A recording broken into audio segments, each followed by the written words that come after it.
Good evening, church. Welcome. We're glad you could join us here on October 27th on this fine fall evening here in Lansing. We're glad you could join us. Last week we finished up the book of Philemon, so this week we're going to start a brand new letter. We're going to start studying a brand new book of the Bible, and that's going to be the book of Jude. And so tonight we're just going to look at two verses, kind of do an introduction, talk about who Jude was, talk about the purpose of the letter, things to that nature. So if you'd like to go ahead and turn to Jude chapter 1, we're just going to look at the first couple of verses as we introduce and begin this new study in the book of Jude.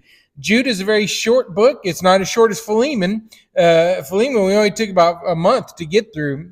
Jude's going to be a little longer than that, but still, it's a very short letter, too. You could read Philemon and Jude both together in under 10 minutes. So, I mean, they're short letters, but there's packed full of information in here. So let's go ahead and begin by looking at chapter 1, verse 1 through 2 together.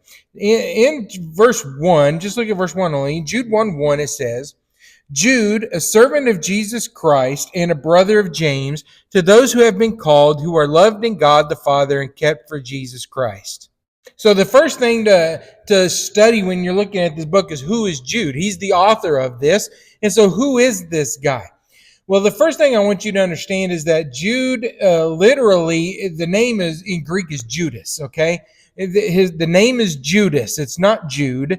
In Greek, it's Judas. But the reason that most translators use the word Jude is because they want to avoid readers having a connection to the infamous disciple who betrayed Jesus. We all know Judas Iscariot in the Gospels is the disciple, is the apostle, one of the 12 that followed Jesus and betrayed him.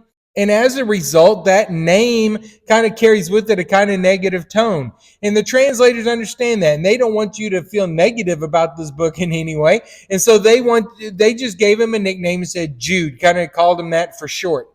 Kind of like when people are called Robert, instead of calling him Robert, they say Rob. That's what Jude is. Judas is just a short nickname for Judas. And it was a common name during Jesus' time. A lot of people were called Judas. It was a very popular name at the time. In fact, there are 6 different people in the Bible named Jude or Judas that are in the Bible. And even though the other 5 really don't matter for us in terms of this study, I know just saying that, giving you that information will make you wonder. So I'll go ahead and list all 6 of them for you so you'll know all 6 Jews that are mentioned in the Bible. The first one we already talked about, Judas Iscariot, which is the apostle who was the betrayer. And the second one is Judas, the apostle, son of James, given nickname Thaddeus. Okay, Thaddeus that we know of, the apostle Thaddeus, his real name was Judas. He too was an apostle, but to understand the difference between him and Judas Iscariot, so to avoid confusion, they just gave him the nickname Thaddeus. But actually his name too was also Judas. And then you have Judas, the brother of Jesus, that is mentioned in Mark 6:3 and Mark 13:55, being that half-brother. And then you have Judas Barsabbas, who was with Silas. He's the 4th Judas, and then we get to the 5th one, Judas the Galilean, mentioned in Acts 5:37. He was known as an anti-Roman Jew rebel leader who led a revolt against Quirinius. And so he's the 5th Jew that we find in the Bible, and then the 6th Judas is the owner of the house in Damascus, where we read about in Acts 9:11, where Ananias is sent to Paul after his conversion on the road to Damascus. And so there's 6 different men that we know that are all named Jude or Judas, which leads us to the question of which Judas is this writing the Bible? I mean, writing this letter within the Bible. Which Judas is this one? Well, it's that third one that we mentioned, the one that is the half-brother of Jesus. That is the one that all the evidence points to. All evidence suggests that the Jude that wrote this book is the third one on our list above, who is the half-brother of Jesus, mentioned in 6:3 and Matthew 13:55. Now, one other interesting note, now that we kind of understand who this Jude is, what his background would be, imagine being the half-brother of Jesus, being raised in the same household with him. I mean, this Judas had a lot of information to give us about Jesus. But at the same time, it's very important to know that all of Jesus's brothers, all of them, they did not believe he was the Son of God until well after the resurrection. We're told that in several places of the Bible. I listed a couple here for you, but Jesus' brothers, Jude included, and James and all of them, they didn't believe in Jesus being the Son of God. They didn't believe he was the Messiah until long after Jesus had left the earth. So with that background understanding of this particular Judas, and he's writing this book, I think it's real important to notice how he identifies himself. He said, Judas, a servant of Jesus Christ and a brother of James. Just looking at that introduction alone, we can learn a lot about Jude. We see that this man, Jude, is a man with incredible humility. We see that right off the bat in the introduction. When he just says, I'm Judas, I'm a servant of Jesus Christ and a brother of James. The actual word there is slave. I'm a bond slave to Jesus Christ and a brother of James. Jude is a blood relative of Jesus. He has Mary's blood to that DNA. He shared DNA with Jesus. He is a relative of Jesus, but yet he does not claim it. He doesn't use that. I've known people who have had famous relatives, who have had powerful relatives, and they love to let you know about that. You know, hey, my brother is, or my cousin is this, or I had an uncle who was this, and they name drop, and somehow that makes the reason they do that is because they want to be seen as more interesting. To let you know that they have connections, that they're connected with people of power, things of this nature. Jude had the ability to do, he could have said, I am a brother of Jesus. I'm a half-brother of the Messiah. But he didn't want to be known as that. He did not want to be known as Jesus's brother. He wanted to be known as Jesus's slave. Now think about how hard that would be. I have two older brothers, and we had a lot of rival competition. You know, I did not like to lose to my brothers. My brothers didn't like to lose to me, and we were fighting and competing about everything. We were always trying to best one another. Sibling rivalry is a real thing. Many times, people in the family will compete for the affections of their parents, and there's always sibling rivalry, but not with Jude. With Jude, he says, I just want to be a slave to my brother. I could claim a brotherhood with Jesus that no one else can, but I'm not going to. I just want to be known as a slave to my brother. And that's an amazing humility that we see in Jude. Jude is saying, I'm not worthy to be associated with this guy as a relative. Yes, I think I could probably get more respect, and I could get more authority, and I could get more people interested in me if I told who I was. But that's not what I'm about. I don't want to be known as the relative of Jesus. And I don't think he's trying to hide it. I mean, without a doubt, Jude had some value having grown up with Jesus in the same household. So it's not a sense of he just thought it was worthless to say it. He just simply wanted to be known as the slave and servant of Jesus. And I think that's a great insight into the heart of Jude and who he was. He just wants to be a slave of God. And he puts his own interests away for that purpose. Then he goes on to mention, not only am I a slave of Jesus, but he does say, I am a brother to James. Now that is an important connection there, because James was an important leader at the church in Jerusalem at the time. At the time this letter is written, James had a real big role in the church in Jerusalem. He was a big-time leader. So although Jude doesn't want to be associated in terms of family feel with Christ because of his unworthiness to be linked to him in a family aspect of that to Jesus, he doesn't mind being linked in that kind of way with James, because that just kind of shows I do have a family connection with that leader. Him I will call family. Him I will, because there's an equality there in that sense.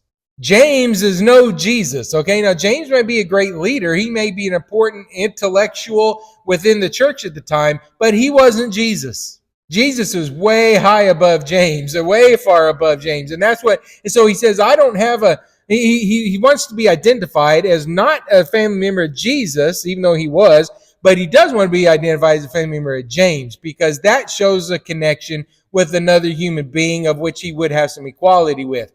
And it also shows that him and James are kind of on the same wavelength, that they are two brothers who are working hard as slaves together, united in slavery, united in that bond servanthood to their half-brother Jesus. So here's these two men who were brothers of Jesus, but yet they understood that their oldest brother, Jesus, was so far above them that they were united. They used to not even believe in him as the Messiah. Here's these two guys who didn't even believe in him, but now they know who he was, and he's far beyond just being their brother, and so they're going to be willingly, together as a family, have decided to work as slaves for their older brother.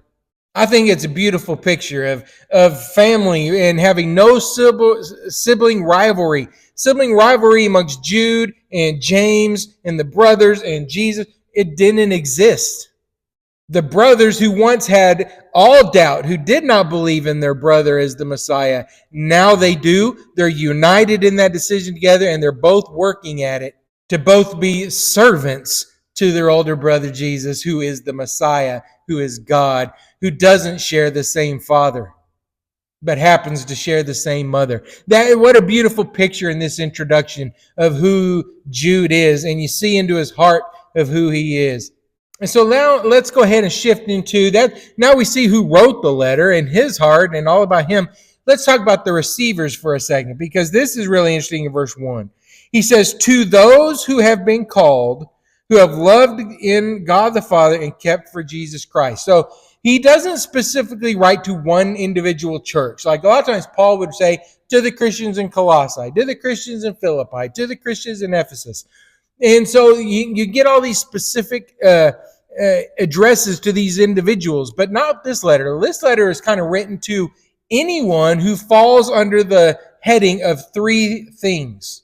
Jude says, I'm writing this letter to anybody who identifies in three ways. This letter is written for you if you are a member of the called. Judas says, I'm writing to anyone who is called. Now, Judas is, what does that mean? He's writing to anyone who has answered the call of faith. You know, just like when we talk about when someone calls another person and your phone is ringing, a friend is calling you or something, and your phone is ringing. You have the answer to accept that call or to not answer that call, right? And that's what he's saying. To those who Jesus has pulled at your heart, Jesus has tugged at you, and he has given you the call, and you answered the call. God called you back into relationship, and you said, yes, Jesus, I'll let you bring me to the Father, back into relationship with him. If you have answered the call of Christ, then he says, I'm writing to you.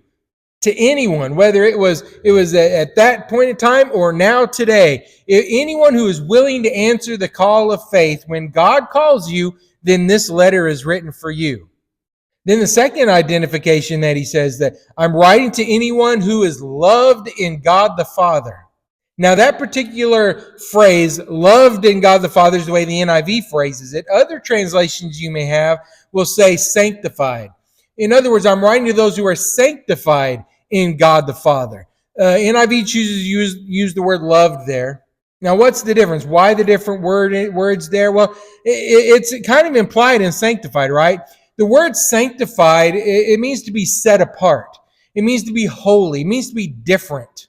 It means to do what everyone else is not doing. If everyone is doing something here in the world, us Christians choose to do something different. We're set apart.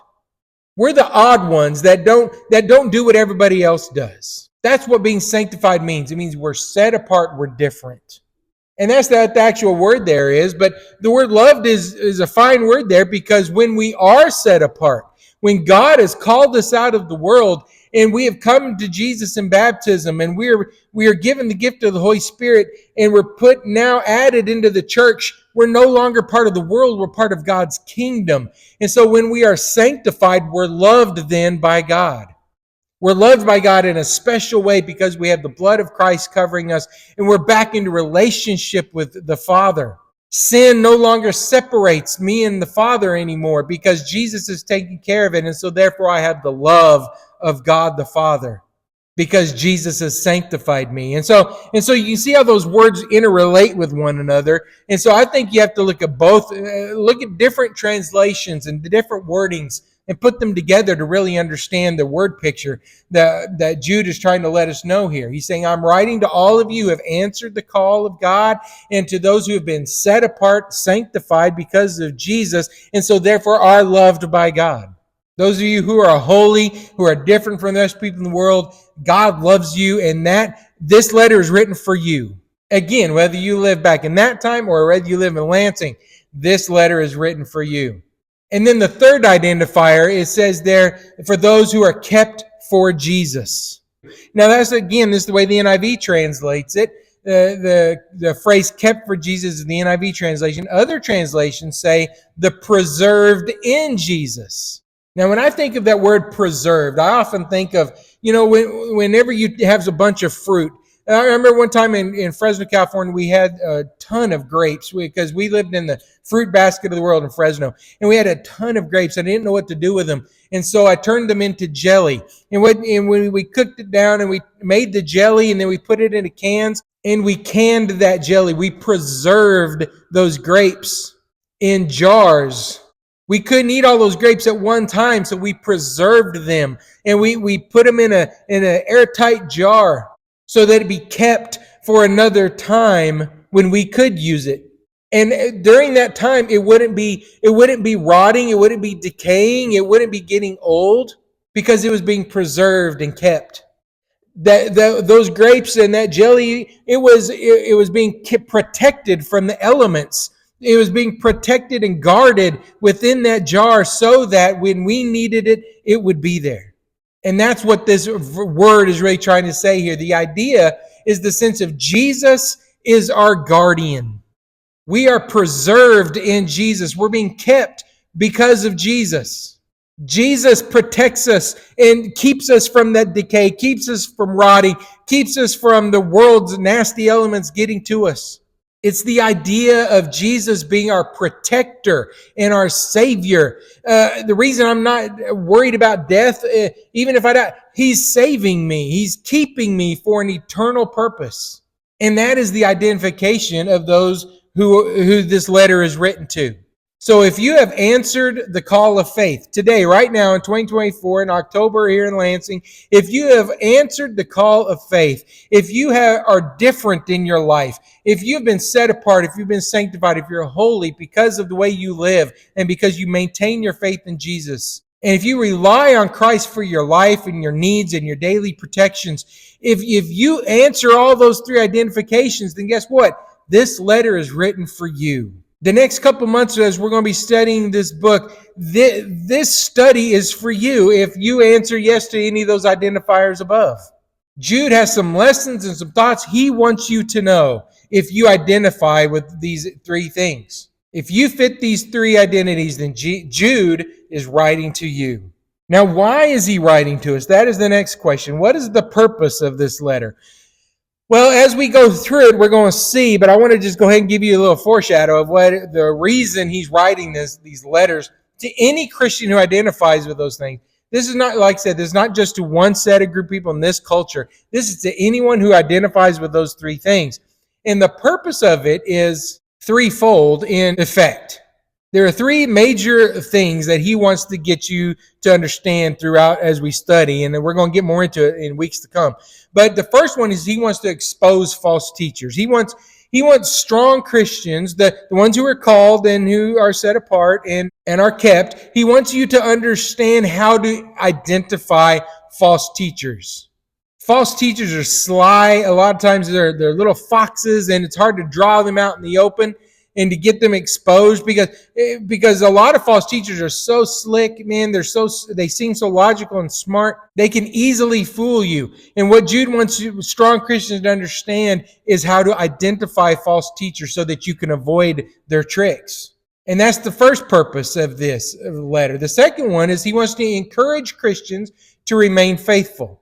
He doesn't want anyone falling away from his slave owner, Jesus Christ, from his brother, the Messiah. He don't want anyone falling away. He wants you to remain strong. And so the second idea is encouragement to stay strong in the faith. And then the third one, the third major teaching that's going to come out of here is a warning that God's judgment is going to come on rebels and those who are spiritually corrupt. God's judgment is going to be severe, it's going to be harsh, it's going to be ugly, and you don't want to be a part of that. And so he gives a warning for those who do fall to false teachers, to those who will leave the faith. Judgment is coming harsh.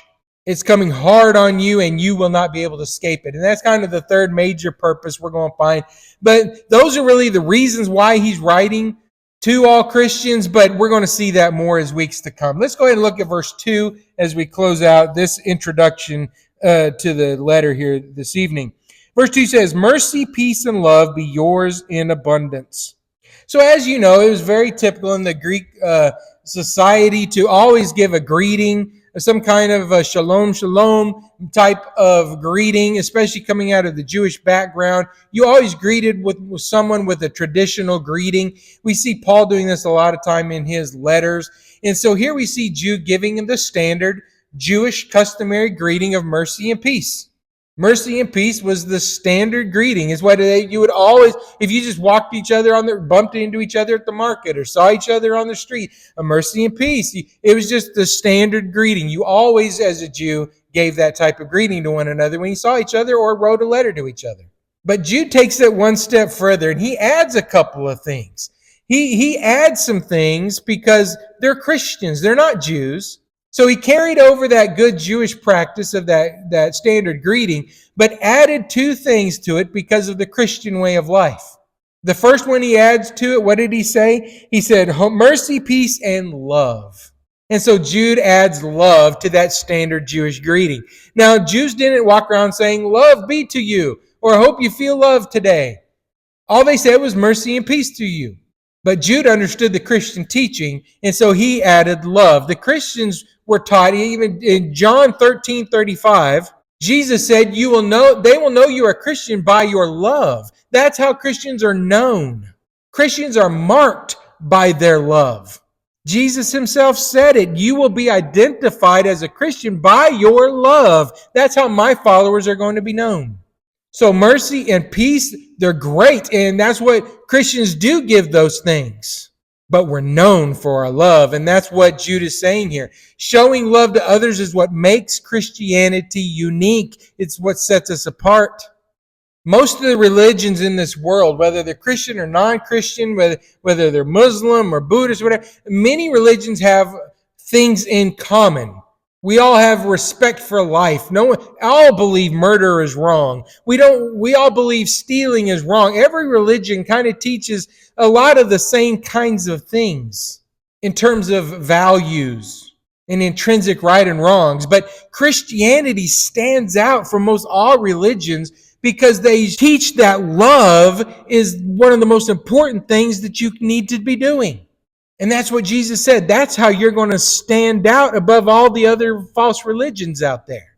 All the other false religions may be teaching a lot of the same values, but they're going to know you're a Christian. They're going to know you follow Jesus Christ because of the love that you show. And so here we see Jude bringing in that traditional Jewish greeting, but making sure that the most important value of love, which identifies itself as a Christian, is mentioned in his greeting. And then the second thing there that he mentions, he hopes the mercy, peace, and love is added in abundance. Jude says, mercy, peace, and love be yours in abundance. Now, again, that's the NIV word or ways to translate that particular word, but other translations use the word multiplied. In other words, may mercy, peace, and love be multiplied in you. And that's really, I like the word multiplied. Not that in abundance is wrong, but when something is multiplied, it kind of gives you the impression that it just keeps growing and growing. Like if you've maybe you bought 2 rabbits and all of a sudden they start multiplying. Before you know it, your rabbit population is out of control, right? That's the kind of idea about this word. May mercy, peace, and love just keep getting abundant. And that's why the NIV uses that word. May just keep multiplying and being so abundant that it's overflowing. The point is that Christians are to grow in mercy and peace and love. It's not something that's stagnant. It's not something you get in a rut. It's not something that you fill your cup and now it's maximized and you can't get any more. No, you're constantly growing in it.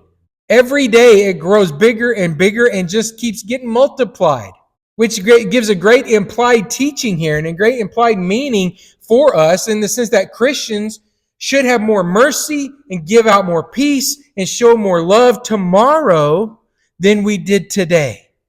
Is that a goal for you? Jude is letting us know mercy, peace, and love is something that should be constantly growing every day in our lives. Now, that attitude stood in a stark contrast to the belief of the time, and I think even some of that prevails today, in that many people feel like those faculties of mercy, peace, and love kind of diminish with age. A lot of people think the older you get, the grumpier you become. It was a standard belief, especially at that time, even more so at that time than now, even though a lot of people believe that today. But it was a standard belief to believe that as people grew, the harder in their heart that they became, and the harder in their brain, the more stubborn and hard to deal with they became with age. The older you got, the grumpier you were expected to be. I've heard people say today, oh, that guy's so grumpy, don't talk to him, but it's not his fault. He just got old and lost his filters. He used to be a nice guy, but man, he's lost his filters now because he's old, and so he can say whatever he wants now. And that's exactly what people believed back then. The older you got, the more short, the more crabby, and the more prickly that you were supposed to become. And here's Jude saying the complete opposite. Not in Christianity. That's not what the view of that's not the way Christians view it. In Christianity, the more you age, every single day you get older, the more merciful, peaceful, and loving that you should be becoming. The more abundant that becomes. The command to be merciful, peaceful, and loving is not just for young people. It's for everybody. In fact, the older you are, the more this should hit you. Because the older you are, the more of it you should have. It should have grown and grown and grown. The longer you've been in the church, the more you should have developed in these things. And so I just simply ask this question, is that you? Are you growing every day, being more merciful, peaceful, more loving? I think that's a great challenge for us right there. And we're just going to stop at those two verses tonight. I hope it's been beneficial for you in our introduction. Let's go ahead and go to God in prayer. Father in heaven, we thank you for this study. Help us to look at Jude, see the humility he had, and we know that you want us to be people of humble servanthood and not of pride. And so help us to look at Jude and see that example and apply it in our lives. We ask that you be with all the Christian people who are watching this and the people who have answered the call, the people who are loved by God because they've been sanctified and set apart and kept in Jesus. That they will get a lot out of this study, that we will be in your word and apply it in our life and help us to take the teaching tonight to help us grow more deeply every day in mercy and peace and love. And we ask this in the name of Jesus. Amen. Good night, Holmes Road. We'll see you soon. Now, bye-bye.